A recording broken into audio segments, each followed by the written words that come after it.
Hey, ladies, welcome back to the podcast. My guest today is Dr. Molly Maloof, who I'm really excited to talk to about. We're going to talk about a couple different very interesting topics here. And Dr. Molly's mission is to radically extend health span, the number of years free from disease or disability, and maximize human potential by promoting wellness lifestyles that generate optimal health. She is a lecturer within the wellness department of the medical school at Stanford University, where she created a course titled Live Better, Extending Health Span to Lengthen Lifespan. Dr. Molly provides health optimization and personalized medicine to high-achieving entrepreneurs, investors, and technology executives in San Francisco and Silicon Valley, as well as award-winning Hollywood actors and musicians. Unveiling the future of patient care with actionable insights on adopting the latest practices in personalized medicine, Dr. Molly challenges healthcare practitioners as well as industry influencers to rethink health and healthcare in order to reduce costs, improve patient outcomes, and improve the human condition. You can find Dr. Molly at drmolly.co. So welcome, Molly. Hi, thanks for introducing me so kindly. Yes, you have a good little write-up there, even though it doesn't say anything about what we're going to talk about today. The thing is that I am such a polymath that it's really almost impossible to cover all of the topics that I'm passionate about because my Yes. course at Stanford is 2 hours of lecturing a week for 9 weeks. And I have probably 5 to 6 hours of extra lectures. So there's a lot of content. Yeah. And, You're I have a lot of versatile though, which is great. I'm the same way. People say, can you come on my business podcast? Sure. Do you want to come on my detox? Yeah. Yeah, sure. I'll talk about that. Whatever you want. Totally. Yeah. But you do have an extra passion, let's say, in blood sugar. I do. I'm so keen on that right now. And it's something that I've been trying to utilize more and more in my practice of just teaching women the importance of monitoring blood sugar, because I think we really miss a lot of these cues that there's something amiss. And I was just interviewing Dr. Paul Saladino recently, and he was saying 90% of North Americans are insulin resistant and they don't know. Would you agree?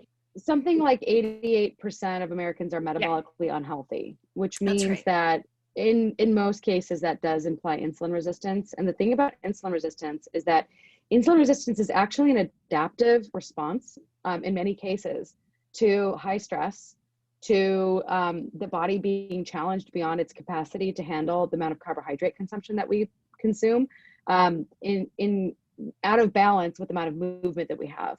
So we're not moving enough to justify the carbs we're eating. Right. And we're stressing out so much that our cells are in high alert mode. And that means that they are trying to preserve blood sugar for the brain. And what it does is it kind of clamps down. And the problem is that over time, that can cause all sorts of problems. That can cause blood sugar spikes, which can damage the blood vessels. It can lead to prediabetes. It can lead to diabetes if unchecked. It can cause wrinkles. It can cause acne. And hormone imbalances. It can really, really worsen a lot of hormone imbalances. And so really what people need to realize is that insulin resistance is in the short term, during acute stress, an adaptive response. The problem is that we're not designed to have chronic stress every day. We're not designed to be having, work environments that aren't psychologically safe, or home environments that aren't, physically safe in some people's cases. I've heard that with COVID, there's a lot of abuse that's showing up in people's lives. So we're not designed for this. We're also not designed to live in tiny nuclear families. We're supposed to have community around us. So social isolation is not good. We need that human connection, human touch. We also need nature. We need to be connected to the earth. And modern life is just disconnected in so many ways, and hyper connected through technology. And we're all imbalanced. And so it takes a lot of knowledge and relearning how your body works in order to balance your blood sugar. And I actually am giving a talk on this topic at the Bulletproof conference. So if anybody hasn't signed up for that yet, that's coming up. But, basically I spent 5 years. Yeah, it's virtual. I spent 5 years trying to fix my blood sugar because I started doing some research with a company, and I was putting blood sugar monitors on myself to see, well, what can you learn from wearing a blood sugar monitor? about your health. And I was astonished that my blood sugar was too high, and that it was not just, it was like right below pre-diabetes, too high. And I thought that I was healthy, and I was like in my late 20s, or I was in my early 30s, right? And that's kind of weird that a girl in her early 30s has abnormal blood sugar. But there was a bunch of different things in my life that had contributed to it. So Like what? I Like had, what was happening that oh, you would actually? I used to take stimulants for ADHD, Okay. and I went off of them. And what people don't realize is that stimulants actually directly affect your metabolism in your brain. And when you go off of them, that can actually lead to some problems in your metabolism and some insulin resistance, as well as the weight gain that comes from going off stimulants. So I gained a little bit of weight, and even just a tad of weight gain can change your metabolism significantly. Yeah. And that's a problem. But then also just I felt a lot of psychological stress from detaching myself from this medicine that I was depending on as a crutch since medical school. And it was there's a lot of vulnerability that came out of that. And that was very psychologically stressful for me to feel so exposed. And so even just psychological stress and just worrying too much can cause insulin resistance, because people don't realize that psychological stress affects your allostatic load, which is your amount, like the amount of stress that your body can handle before it starts to break. And like your mitochondria are these organelles that are controlling your metabolism and your stress response. And so if your metabolism and stress response are in fight or flight, right, you're never going to have normal metabolism. You're going to be in what's called a cell danger response, which means your cells are like not prioritizing healthy metabolism. They're prioritizing keeping you alive. And that's when the cortisol gets released. That's when your body starts clamping down. And that's when you start having your blood sugar rise, because your body's trying to adapt to stress. And a lot of people think that blood sugar is just diet, but it isn't always diet. Sometimes it's just the fact that you're sedentary. And frankly, I wasn't exercising enough, and I wasn't moving my body enough. I was a knowledge worker sitting in front of a desk all day long. And even if I was working out a little bit, it gets negated by sedentary behaviors for the rest of the day. So you can't just sit all day long and think you're going to have a healthy metabolism. You're just not. And then the other thing is that people just eat too much packaged processed food. And so even if you're eating keto, and low carb treats, those are still interpreted by the body as like, I don't know what this is. This isn't real food. And they have a lot of chemicals. They have a lot of additives. All of that adds stress on your microbiome. And if you have an unhealthy microbiome, you will also have unhealthy blood sugar, because your microbiome and your blood sugar are directly working together. And fiber intake is really important for healthy metabolism, because it does bind the carbs and the fat in your diet, which can help reduce the overall calorie intake that you consume, but also just feed the microbiome, which can produce short chain fatty acids. And then that becomes, fuel for the mucosal lining.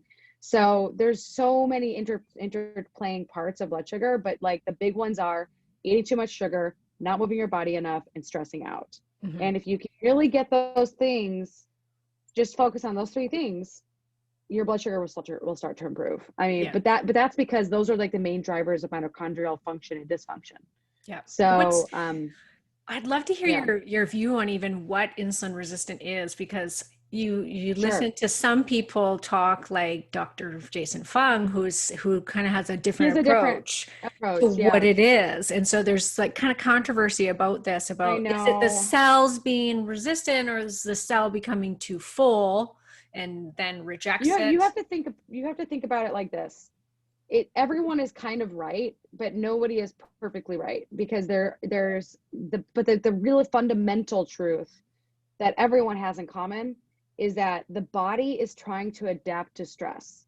Whether it be a food, like if you overpack a body with too much food, you are literally stressing your body's metabolism. Like if you are shoving carbs in your mouth and shoving saturated fats, if you're like an ApoE4 person, and you're literally overwhelming your metabolism, your body is going to respond to that by saying, stop overwhelming me. I can't handle this load. And it taxes mitochondria. And so the mitochondria and the cells have to react in a way to slow down the fuel supply, because otherwise it's like plugging a car with gas, and like the gas tank's full, and you're just like, you're pushing gas in, but it's spewing out. It's like, no, you don't need more gas. Your gas tank is full. So there's like the fuel supply is too full category, right? But that's still your body adapting to that. Your body's saying, look, I can't do this. And then there's the whole stress response, right? Which is, okay, my brain needs fuel. And so I'm going to clamp down so that I have enough glucose for this, because this is all that I need to, this needs to get me out of danger. So when you're in danger, your body says, okay, I got to get you out of danger, but your body's still trying to protect you. It's still trying to adapt. And then inactivity, right? Inactivity is you literally move your body and you use your fuel, right? So if you're sitting in a garage and your car's on idle, you literally produce exhaust fumes that are like reactive oxygen species. And you're also like not really using all that fuel. You're kind of just like, you're on just idle. So your gas tank is still filled. The room is filling up with smoke and it's toxic. Okay. So that's sedentary behavior. Sedentary behavior is you keep on filling the car with fuel. The car is in idle. It's not going anywhere. And then the room is filling up with gas, filling up with smoke. And so like that is a person sitting in front of a TV, eating ice cream and chips all day long. Like that is, your body is just like, oh my God, please take me for a walk. Okay. Like the body is going to get insulin resistance from just not using the fuel, because it's like, think about fuel for a second. Like think about food, right? Like real food rots, right? Yeah. And real food, you need to take the garbage out.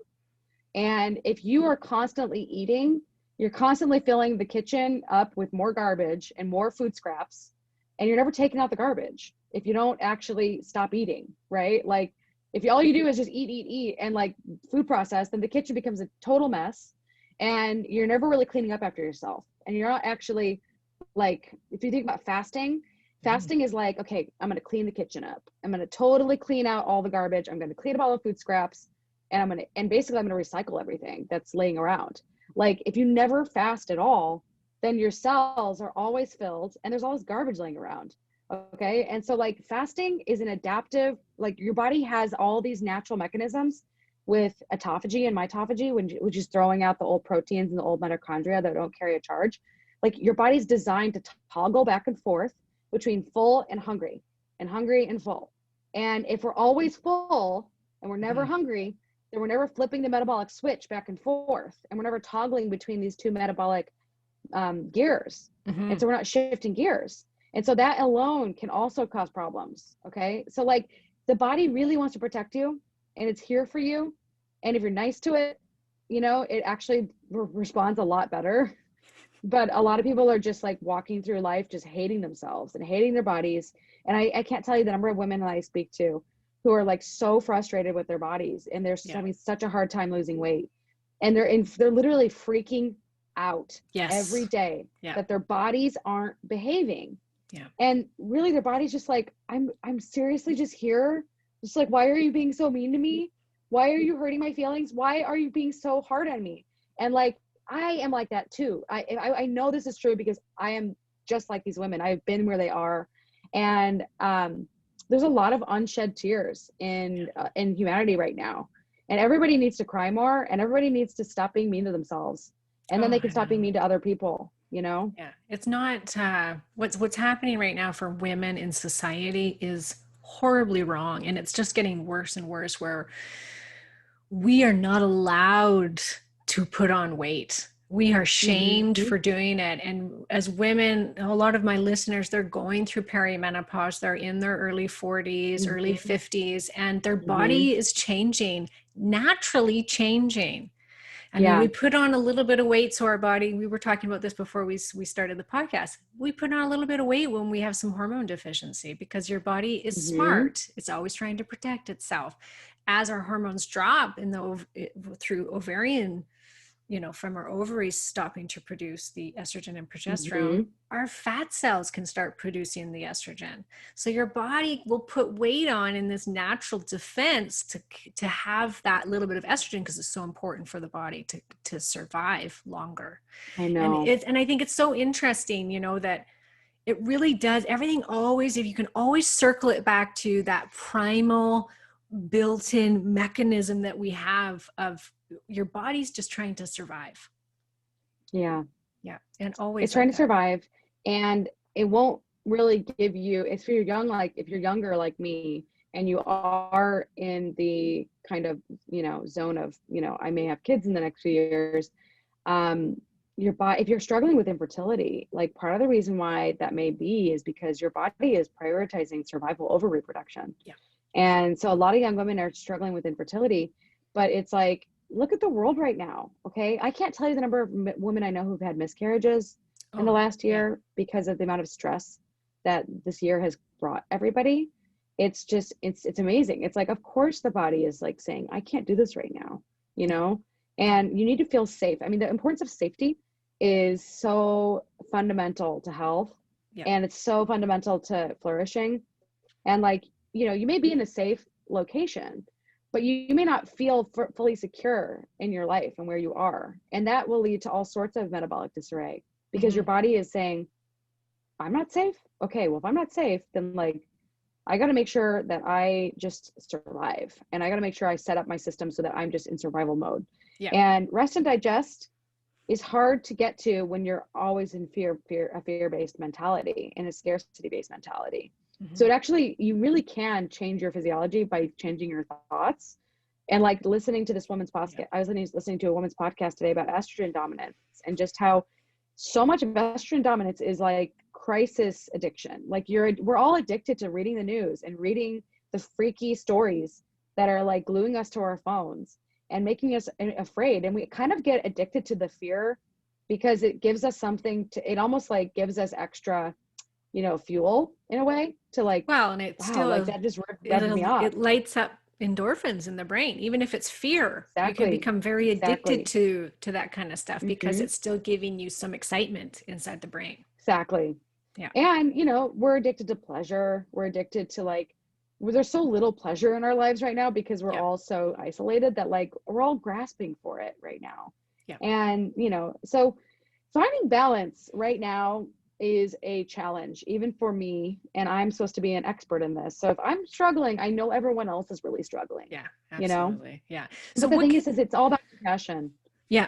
Yeah, exactly. That's what I wanted to say. Yeah, no, and it's so true. And I think that that's an important thing to say because a lot of people actually don't even equate stress to the things that we're even talking about. People think stress as, and I used to think this too, was, well, I'm not stressed out because I'm relaxed. I don't, I spend time with my family. I'm not go, go, go. I don't run kids all over the place. Like that kind of, like, I'm like, I don't live a super stressful. I work from home. Like, but then you look at my cortisol labs, oh, well, maybe I am a little bit stressed out because stress is also just in environment too. It's the artificial lighting. It's the toxins in the food. It's the COVID. It's the, worrying, like you said, wildfire smoke. Like there's a lot of things going on. Well, the thing that people need to know is that biomarkers do help because it's good to position yourself like, okay, where am I in the stress response, right? Yes. So cortisol is great for that. Like my cortisol levels are like, no real awakening response right now. And it's like, no wonder I wake up in the morning and I have to have coffee, Yeah. And then the second thing is that, but the thing is, the good news is that my heart rate variability is pretty good. And so like, I'm definitely not as bad as I could be. And my heart rate variability means that like, I am like learning to adapt to this new reality a little bit better than some of my clients. Like some of my clients' heart rate variability is like very, very low and their resting heart rate is very, very high. And that is a bad state to be in because that's, that means you really can't fully adapt to any major stressor. It means that your body's just like in constant, like, holy crap mode.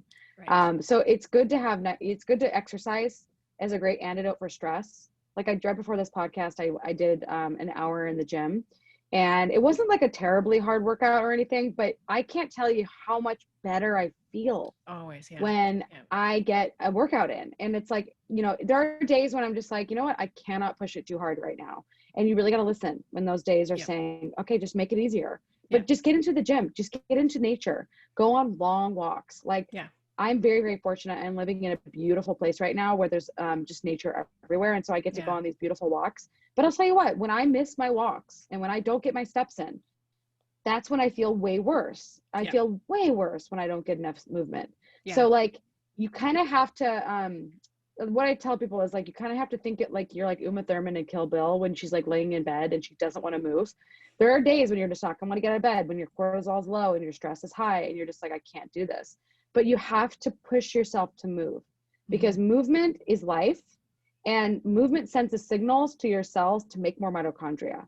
And if you don't move, you actually make less. And if you don't lift weights, you don't build muscle. And muscles is like your power supply. It's like your power packs. They literally are just clusters of mitochondria. That's why they're dark red.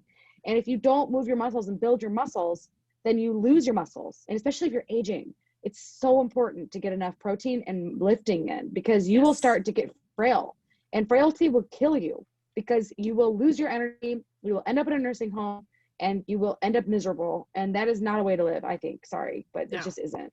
And lifting weights is one of the best ways to reverse insulin resistance. Like it's out of all the exercise to do, lifting weights is definitely one of the best. I have to say, you're right. Yeah. And if you are struggling with exercise because you are so stressed out, starting with lifting weights to me seems to be easier. Same. For some reason, I find that cardiovascular exercise when I'm burned out is like way harder than lifting weights. And I feel like you're just putting fuel to the flame there. Like if you're already stressed out to go and do cardio, your body's trying then to raise cortisol again. Exactly. And so it's can tax the system if you're on that other end of the spectrum of really low cortisol.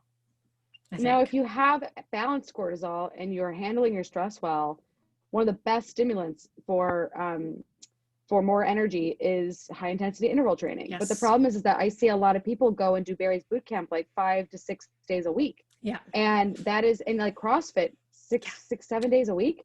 The body is not designed for high intensity exercise that often. No. And that is how you get hurt. Yeah. And if you get hurt, you can't even exercise. Yeah. And yet we all think though, that this is the answer. I used to think it too. I used to think if only I could be a runner, then I would lose the weight, or, if I could only just do CrossFit all the time and look like some of these women that I see on Instagram, then everything would be great. But my body's like, no freaking way. Like that is so not good for you. No. The truth is that like most everybody would benefit from moving their body consistently and slowly and lifting. Yeah. And if you can, I mean, I'm all for doing like a short HIIT workout here and there, like 20 minutes, sprint for a minute, rest for a minute, but not like if you're burned out, really focus on like yoga, restorative movements, just like be gentle with yourself as you're healing. And then when you're back to, like I just ordered I don't know if people ever hear about this, but if you are really low cortisol, taking a little bit of adrenal glandular extract, like Dr. Wilson makes a great brand, that can be the difference between you being able to make your goals by the end of the year, or like really truly burning out. And right now I'm like, you know what? Like, I don't really like to depend on supplements, but it's been a hard year. And sometimes you got to get your support. And people have been like using, animal organs since like the beginning of time to stay nourished. And the thing that people don't realize is that animal organs have all of the nutrients that your organs need to be able to rebuild themselves. And so, there's plenty of evidence that stress can actually lower the amount of mass in the adrenal glands.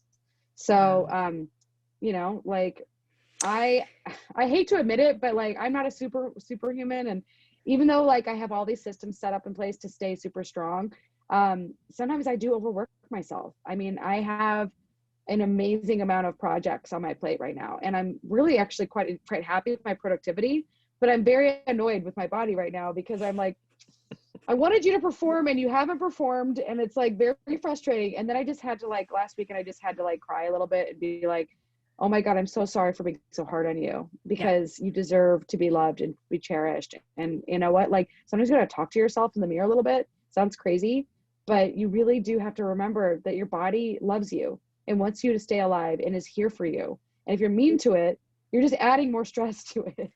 Exactly. And making it harder. And you're going to get insulin resistance. Exactly. Yeah.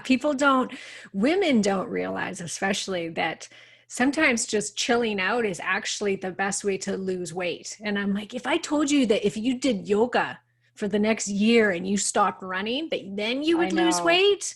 Would you I do it? And know. they're all like, well, yeah, I would, but I'm like, no, but this is what's going Yeah. to take for some women is they just that cortisol.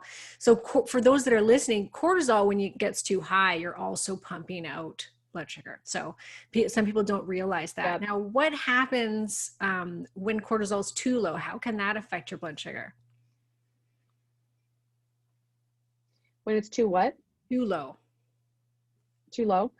Well, the thing I've noticed is that it's very hard to stay metabolically flexible, Mm. which means to be metabolically flexible means that you can eat fats and carbs and go back and forth and you can stay in the normal range. But the problem with that I've personally experienced with low cortisol and that I've seen in my patients is that it's hard for them to metabolically switch.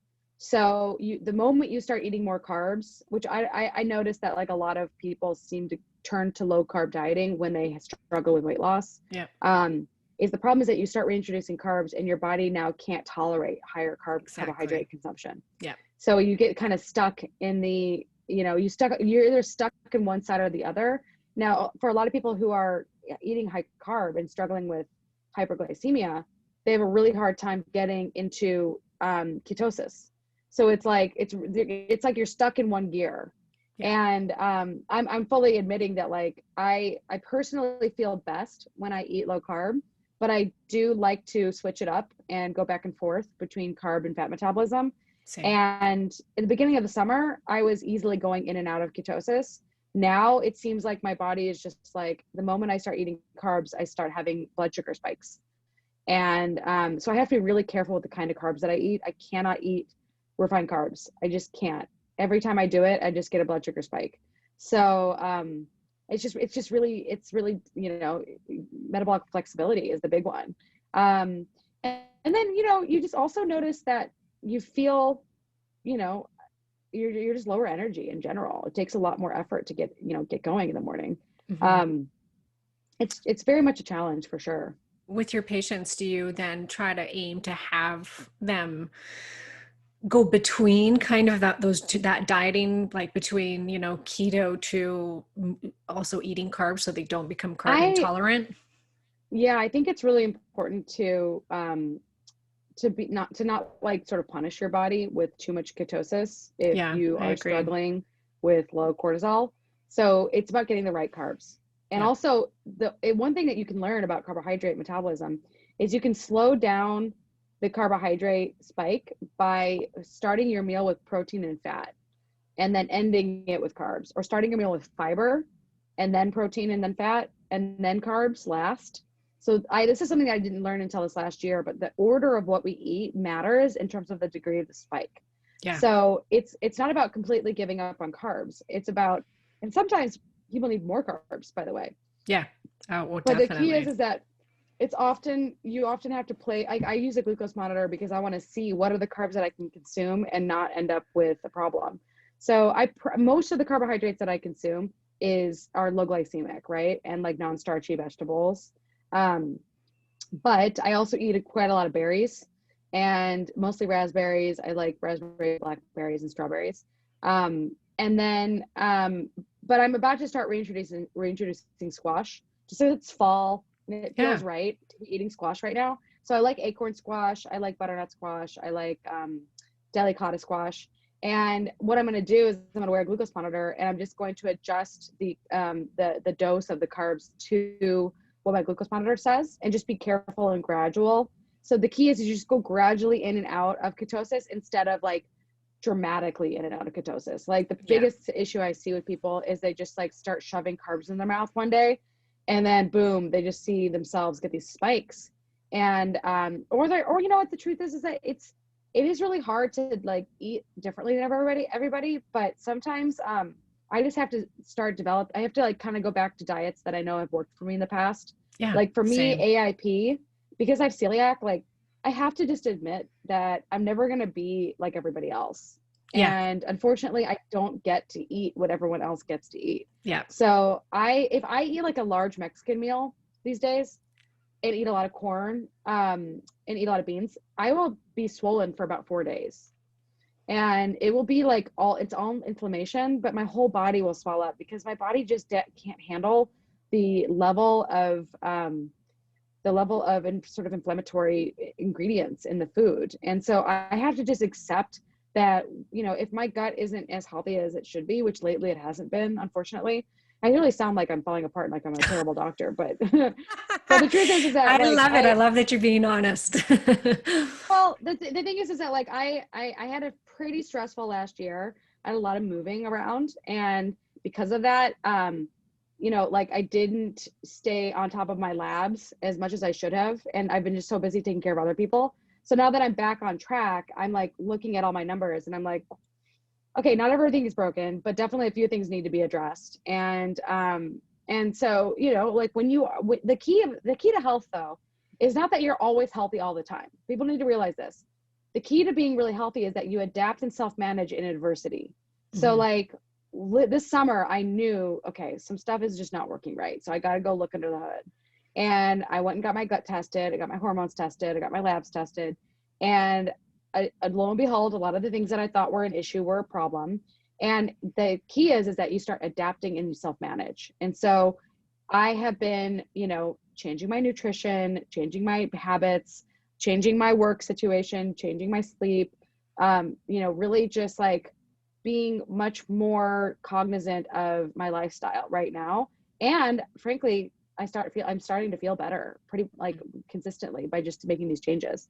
So, That's the power of testing too. I think a lot of people, we don't want to spend the money on it, and we just keep trying to guess. And it's like, you know what? There comes a time where you will save so much money by simply testing these things, because you're not going to be spending the next 2 years trying to figure out what's wrong with you, trying to figure out which supplements to be taking, which ones agree with you, which ones don't, which hormones are out of balance, where's your gut microbiome. I just did my omega-3 to omega-6 so I could quit lying to myself about the fact that I had lots of omega-3 in my body, which I do not. Now I'm like, dang it, I'm gonna have to start eating more fatty fish, you know, like things like that. Like, you just, it's so good just to get the truth so that you know what you're dealing with. But I would love for you to talk. And it happens to the best of us. Same. Yeah. I just had to do my hormones. I'm about to do my gut test. I did the omega-3. I just got all this blood work done, and it's totally changed from last year. And so has yours. Yeah. Right? Yeah. So and the thing is like, my omegas go way low if I don't supplement. And I try to eat fish, but they still don't stay high. And so, and when I supplement with omega-3s, it's like, yes, my body is like, thank you. Oh, my, you know, so like, but then the thing is, but you also have to keep like, my issue is that because I like to be low carb, I tend to get a little bit too much omega-6s because I'm eating like too many seeds and too many nuts. And so now it's like, okay, so like, pull into the omega-3s, try to recognize your omega-6 consumption. You know, like, you have to really think about the body as like, how do I balance all of this? Yeah, exactly. Yeah. It's funny because my body hates taking omega-3 from an outside source. Like, it makes me feel sick. I break out in zits. I don't do well with it. You have to have the right company, and you really got to focus on getting like triglyceride form and the highest quality you can get. It makes a big difference. Yeah. Which it's an investment, do you though. Use? I use this company called NPure 3, but they are always out of stock. And I'm like really lucky that the company just sends them to me. Yeah. But I'm like, why are you guys always out of stock? Because I always talk about you, but you can never get it to people. So, like, why are you sending me all these all the time? And then like, I can't get them to people. Like, what is your deal?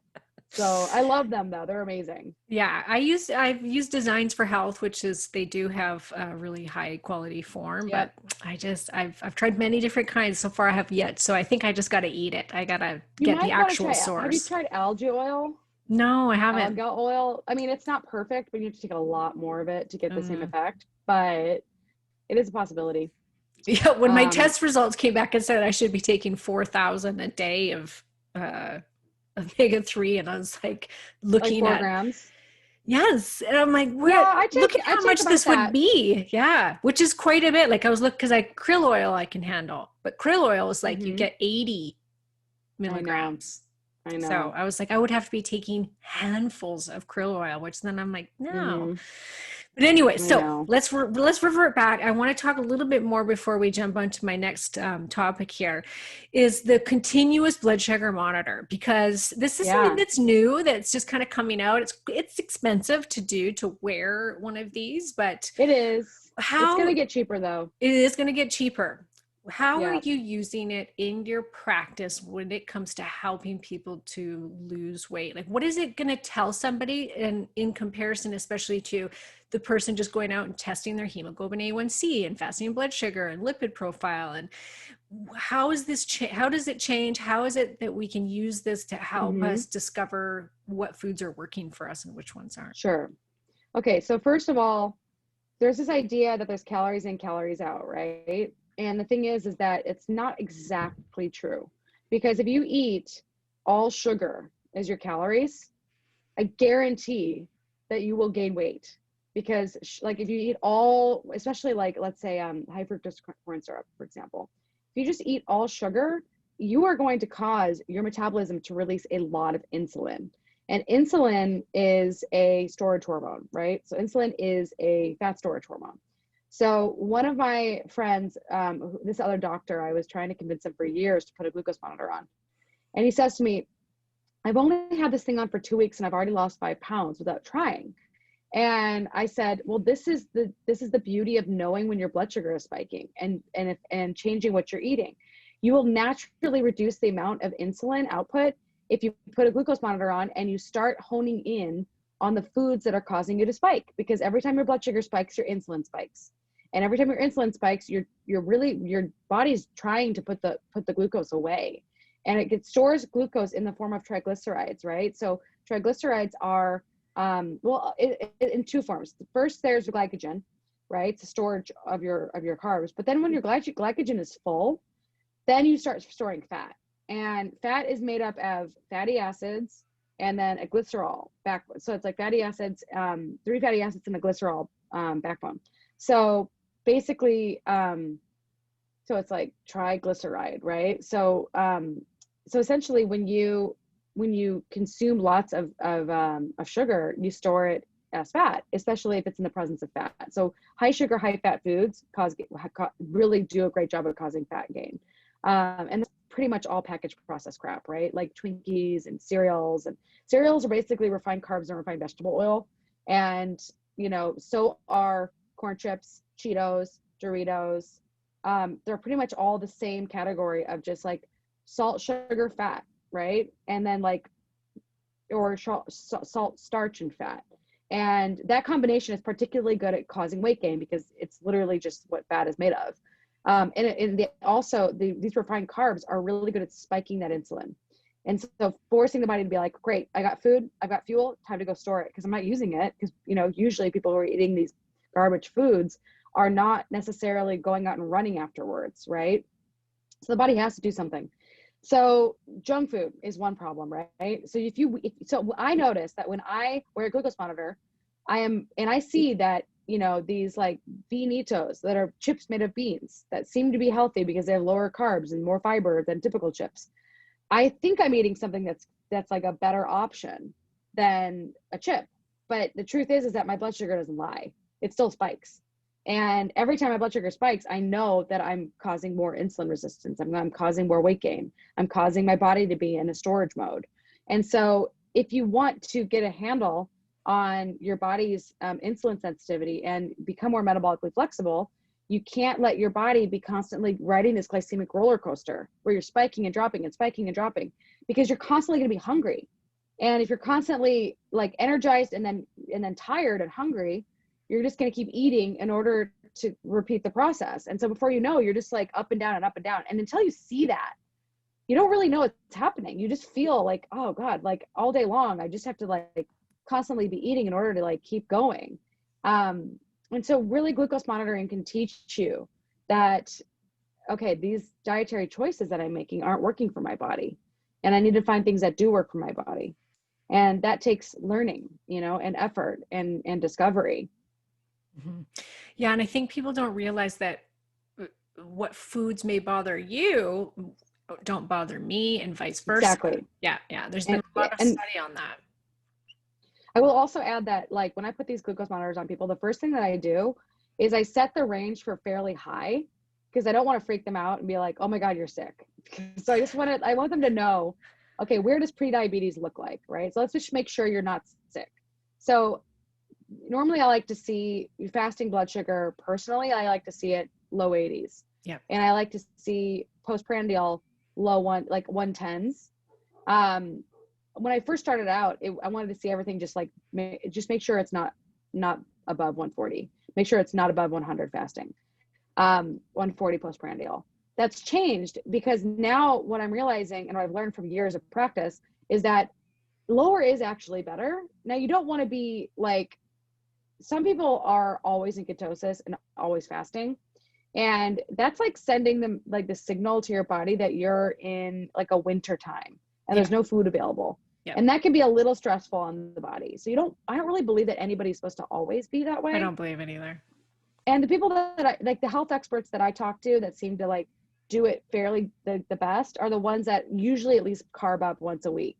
Mm-hmm. Like, and they tend to be men that do well. Yeah. I do know PCOS women though that carb up once a week and they're pretty, they're pretty lean. Oh my God, this drink is amazing. Look at this. This is my LaCroix and it's green. And so it's like showing up on the green screen. Yeah, it is. It's going into Tokyo. Yeah. I talk a lot about this on my podcast. I went down the keto rabbit hole like everybody else for a few years. I had every client doing keto and I really saw a lot of health problems start to arise after long term and becoming very then carb sensitive. And it was like we fixed their metabolism and then it got too far and then it broke it again. Yeah.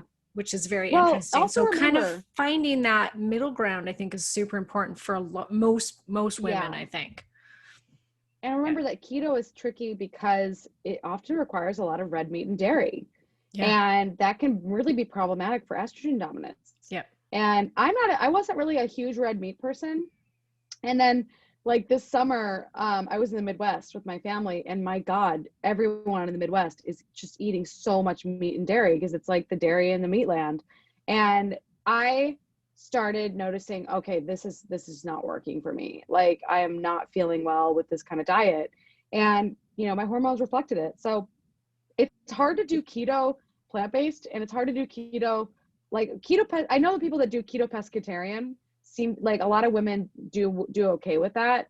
But again, I really do think it's about, not always consistently keto, like really metabolically flexible should be the goal. It's key. And the truth is that we would all benefit from just a little bit less stress. And we like America is like an absolute bonkers crazy place to be right now because we've got a political debate tonight between two doofuses trying to run for president. And, we've got a Cold War between China and Russia. Yes. We've got wildfires literally every week for the last like 2 months. And it's just been bad, like super bad wildfires, maybe last month. And then COVID. And then there's like COVID. And then mass unemployment. And then there's like a collapsing healthcare system. And then hurricanes. Mm-hmm. And so it's like, I don't know how much riots, the riots. Oh, you guys are having so many riots. Yeah. Murder, like riots and protests and police getting murdered and people getting murdered.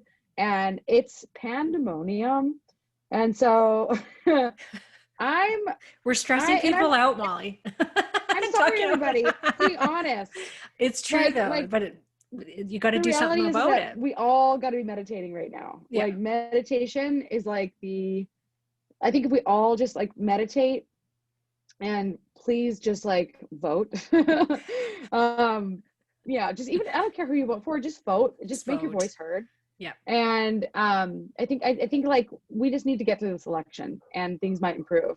Yeah. But I'm also really, really, really, really hopeful for the future because if you're not hopeful, then you're hopeless, and that's silly, and no one wants to live that way. And B, I'm gonna end up building psychedelic medicine clinics in the next 5 years, and I'm doing this because I believe that these medicines are breakthrough medicines for healing.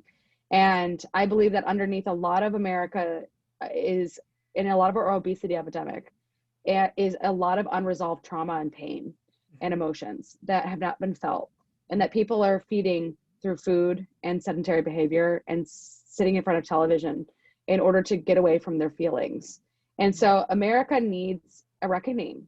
And we are on the forefront of this insanely exciting movement, as well as Canada, by the way. Like, Absolutely. a few great companies have just IPO'd. One's called MindMed out of Canada, and one's called Compass Pathways. And these companies are basically creating pathways for a safer, administration of psychedelic medicine through, clinically researched compounds that are going to be clinically dosed and delivered by doctors. And so one of the big bottlenecks for this movement to really make it to the forefront of humanity in America specifically is there's not enough doctors trained and to be able to give the medicine, and not enough clinics actually.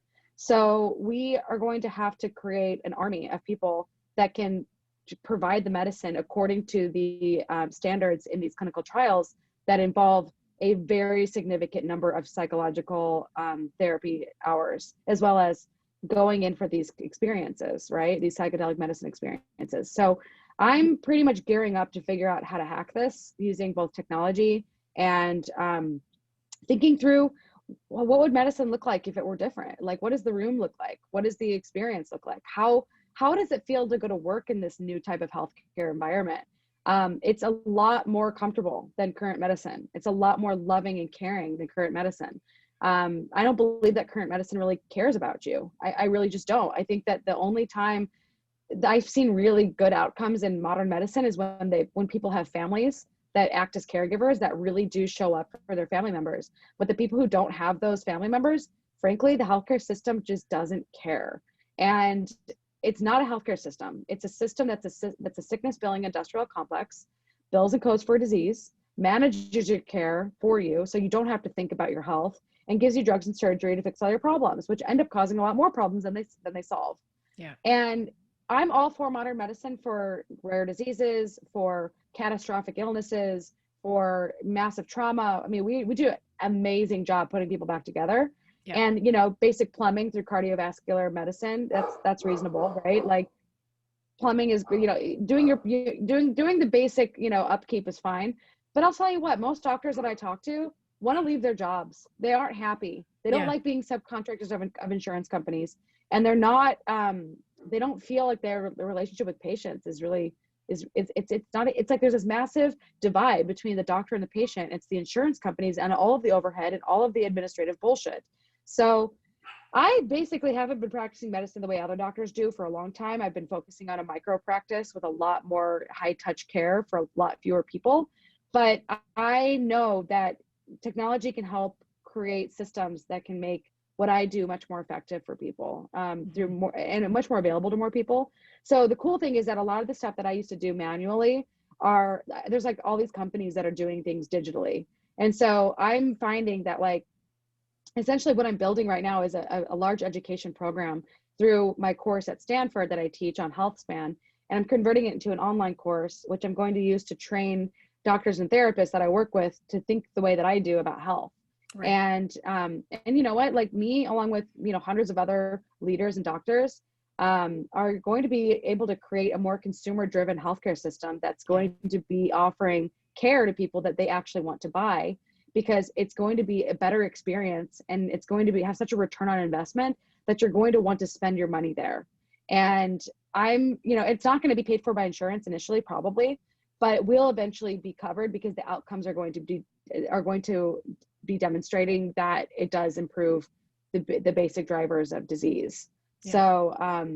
So I'm pretty confident that, like, we need to monitor everyone's blood sugar, stress, movement, and sleep. And we need to give people who have suffered from trauma or have unresolved emotional pain, grief, PTSD, adverse childhood experiences, you name it, people need to have a way to help their mental health. Because when your mental health changes, your physical health changes. And mental and physical health are completely intertwined. And so I'm a little bit different than most psychiatric doctors. I'm not a psychiatrist. I'm a general practitioner, because I believe that there is no divide between the brain and the body. They are one and the same. And And that's because, frankly, I believe the mitochondria are the seat of consciousness and that are determining how our body responds to the world around us. And our nervous system is sort of just transducing these signals.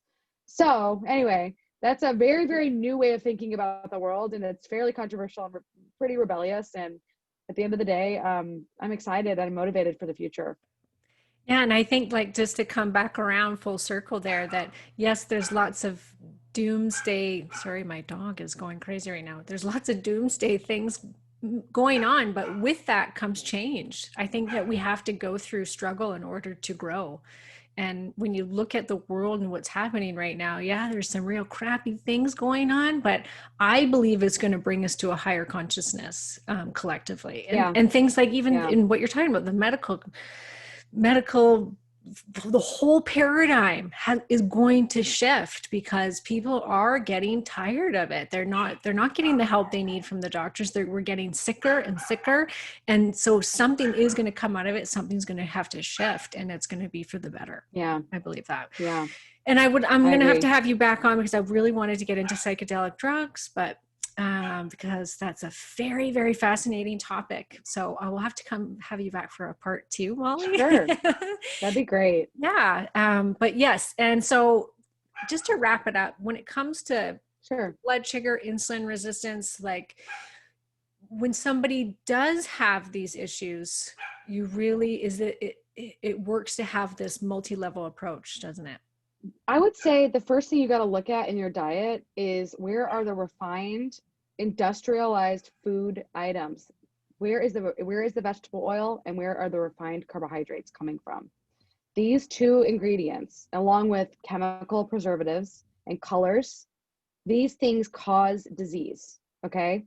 So you've got to get them out of your diet. It is so hard because we all like convenience foods. We love to turn to easy to grab stuff to eat, but that isn't real food.